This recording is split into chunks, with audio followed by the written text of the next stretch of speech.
made them real, it made them scary, and it made them come into my brain.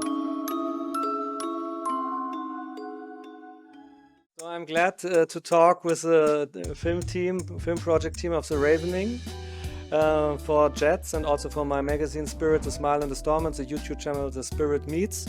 You're welcome in it. Thank you. Ryan, and also Robert, and you are missed at the picture. No, Robert. Yeah. Ah, you're Robert. I'm sorry. I'm Brian. You're Ryan, but you are missed. Missed, yes. They had no space for you, or what? They don't like me very much. Yeah. I am the brother that they do not like. Yeah. And our big outing, I'm a really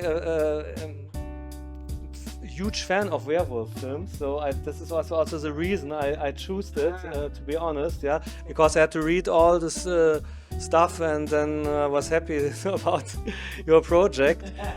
So you're also just for this project connected with werewolf, or you have also your own werewolf film collection at home? And maybe what is your all-time favorite werewolf film? Oh, American Werewolf in London. We are such huge fans of that since we were really, since we were kids. That's probably the first werewolf film that really and truly got me into werewolf films. It was huge. Now, before that, I was into, Cheney, the whole lot werewolf films. But American Werewolf film changed everything about werewolf films for me.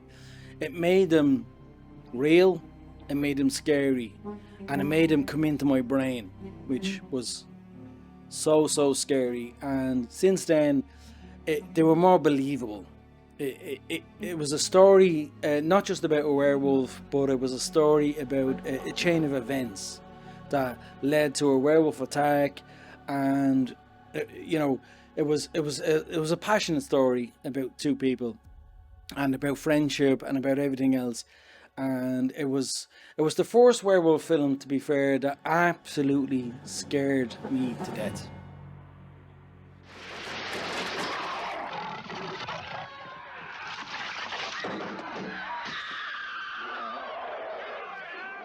I like it also a lot, but I'm also connected with the Oliver Reed film, Hammer film from the 1960s. Yes. I like it a lot, Curse of the Werewolf, right? Yes. So, and how about you? You have also a favorite werewolf film?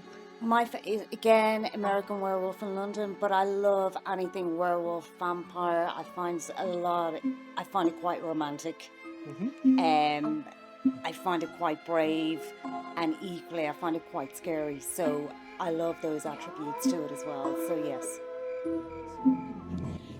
Well, of course, an American Werewolf in London. Again, you can talk about the old school films, but when you're brought up and you grow up with the films in your contemporary times, you have an American Werewolf in London. That's the one. That's the one that nails it.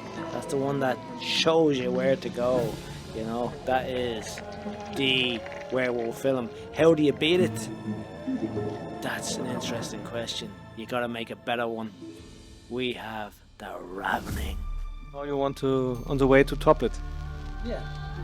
But to be fair, Hammer Horror really and truly introduced me to werewolves, vampires, and everything else. So, kudos to Hammer Horror when I was a little kid, and my parents, who allowed me to stay up and watch these late night horror films.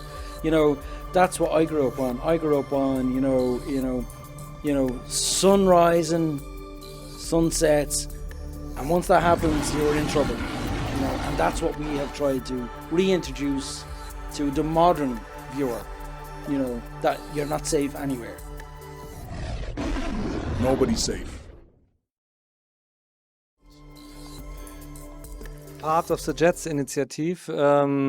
So what does it mean to you? Is this for you a big chance, or what do you expect from it? Maybe you get tomorrow an award, who knows? Well, who knows, but I think it was a fantastic opportunity to be put forward for the Jets in the Berlin Film Festival, so renowned. Today we met so many people, so many mentors with information and coaching that you wouldn't get anywhere else. So it was brilliant in that aspect, absolutely, yeah. Yeah, same thing. Like this is our, we are part of the first-time directors. So for us to win this award would be absolutely huge, and to be invited over in itself was absolutely huge, and to meet so many people that are more advanced than we are in their career, and you know, it's given us, you know, so many ideas. It's given us so much information. Stuff that we haven't thought of, and you know, the whole co-production element of Jets, that's something that, you know, we only really touched on, and now we have a much firmer idea that if we do pull in a bit of funding for this film, that we know that we have partners that we're in touching distance. Yeah, what Brian said, we have partners within touching distance. If we find the funding for theravening, we can reach out to all these guys who we have just met in all these other countries due to Jets, and start, you know, making beautiful movies, and in the response then their films that they're passionate about, they could turn them over and come to Ireland. It's beautiful. I think it's fantastic. Jets is fantastic. Love it.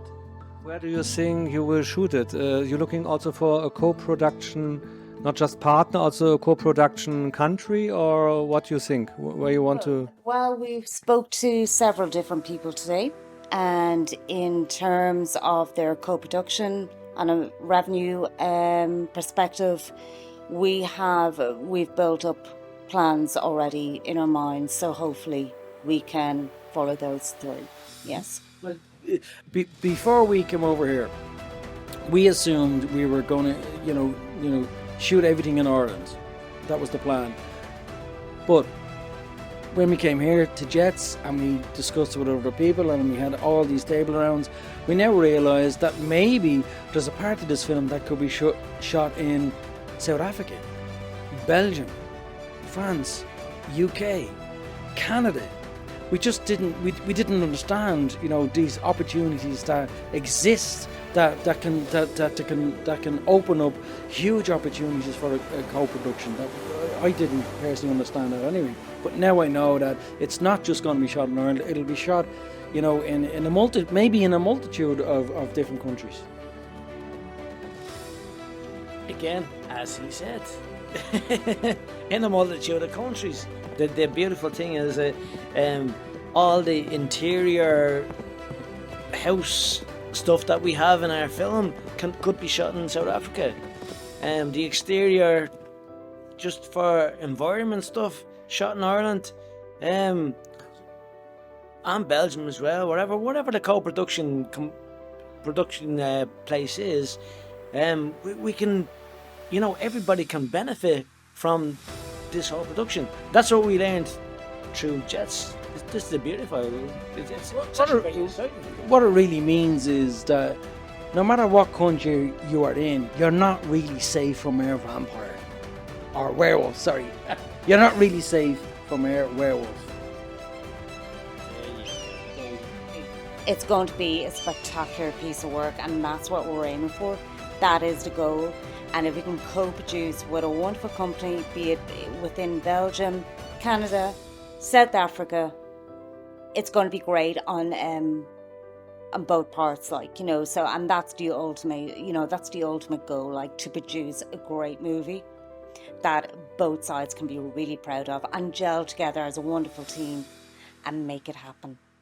Let's talk again about the werewolf. How should it be? A CGI or animatronic werewolf, or an actor in it, or what do you think? Also, for the process of being a werewolf, you have some ideas? Yeah, it's a great question, because like it brings us back to where myself and Robert came from. We grew up on Alien and Aliens. So, you know, we loved the idea of the man in the suit, you know, as opposed to CGI, but we won't disregard CGI either. So probably maybe 70-80% would definitely be someone in a suit, practical kind of effects with somewhat maybe 20% CGI. But, you know, we're open to Yeah, I'm absolutely open to it. There's different phases in this film of the werewolf. We presented that on stage. There's the coming up werewolf, and then there's the takes a long time to go down. What that means is that it's a half man, half beast in the morning attacking people. So we've got a couple of builds to do, you know. So it's definitely practical, you know. There's definitely a build. It's definitely a model build for the werewolf. In terms of the half man, half beast, obviously you'll need a person in there. So it's going to be a person with prosthetics. But man, it's going to be this creature's going to be scary. I suppose what we've looked at is really and truly the films that we've loved.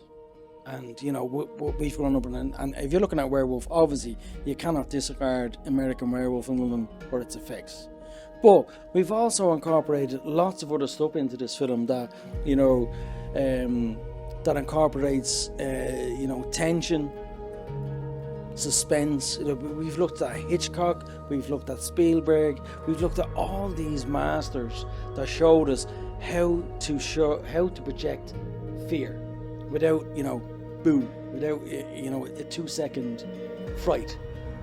We really want for our film is the people to, you know, hold on to the edge of their seat and go, they can't wait till this is over. That moment is over. Oh my God. And then the sunrise comes up and people relax. But they won't relax with our film because we're going to give them another surprise. Because the werewolf doesn't naturally change as quick as Dick Cheney changed, you know, as quick as the American Werewolf changed. So we've added a little extra layer, but kept in canon. We've added a little that the werewolf does not change so quick. And he's going to menace people when he's, you know, when the sun comes up, he's still there and he's still attacking people.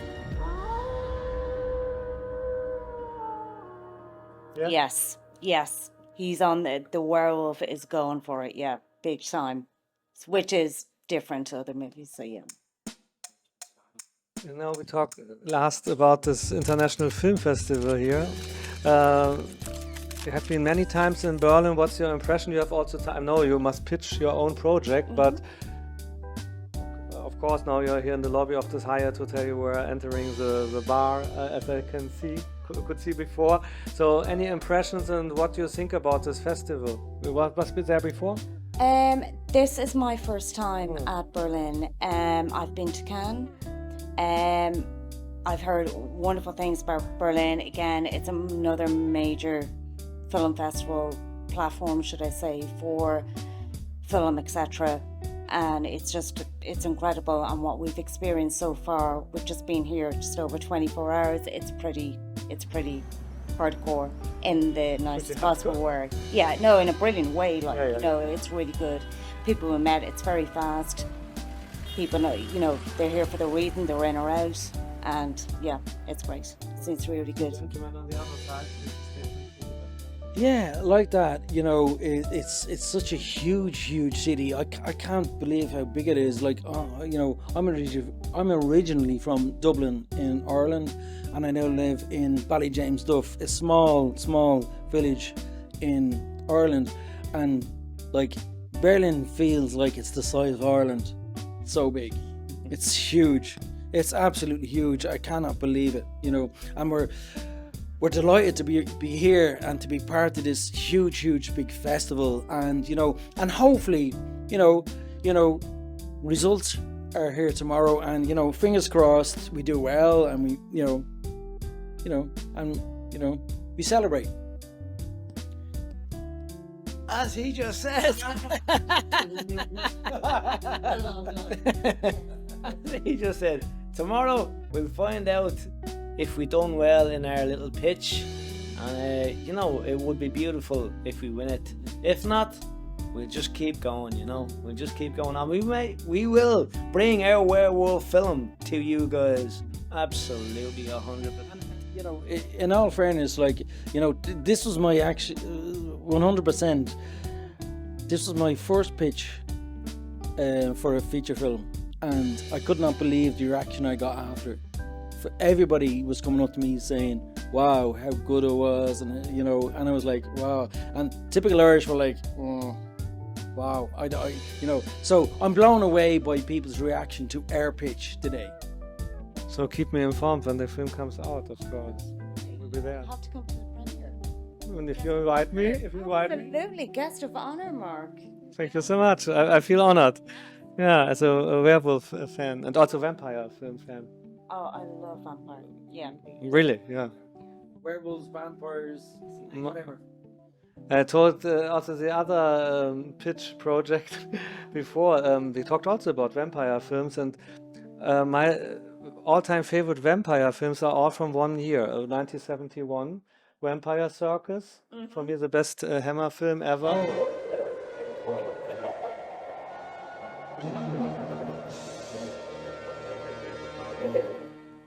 I love it.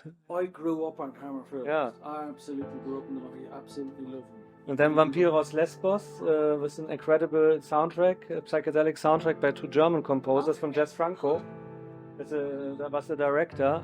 And then also another Les Lèvres Rouges, directed by Harry Kümel, Daughters of Darkness is the international title.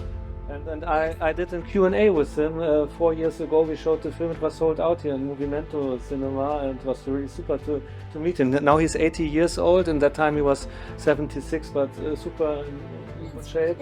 And so fantastic, yeah. It's amazing, though. Peter Cushing, Christopher Lee, Peter Cushing, yeah. I mean, as I say, like I grew up with this stuff, you know, Peter Cushing, Christopher Lee, you know, and for a while I couldn't even separate the two of them, you know, there's just like, you know, wow, the masters. Yeah, unbelievable. Now the ravening is following. Look, I finished off my pitch by saying I really and truly believe that we can make the best werewolf film that everybody's ever seen. 100%. I believe that. Absolutely. Thank you very much. Thank you.